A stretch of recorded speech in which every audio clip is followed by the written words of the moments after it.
د باغونو او کښتونو مالکینو ته یوه لنډه مشوره: هر هغه څوک چې غواړي باغ یا کښت وکري، د هغه تر مخه باید دی د مسلکي شخص سره په تماس کې سي.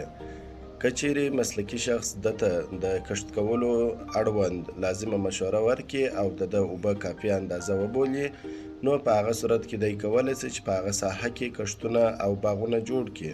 د دې تر مخه چې تاسې په زیاته اندازه کښتونه وکړي او یا ډېر غټ باغونه جوړ کړي، لومړی د ساحې اوبه معلومې کړئ.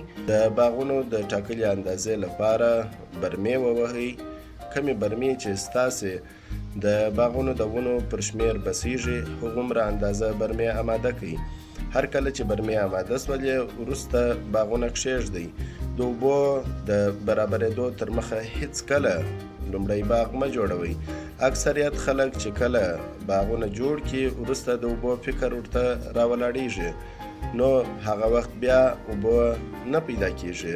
کمه اندازه چې د غټ باغونه جوړ کړي، په هغه اندازه په ساحه کې اوبه نه پیدا کېږي، نو بیا د باغونه د ستونزو سره مخ کېږي. کوشش وکړئ چې د مسلکي اشخاصو سره په تماس کې سئ او په ټاکلې اندازه باغونه جوړ کړئ او د باغونو دپاره د اوبو بندوبست ترسره کړئ.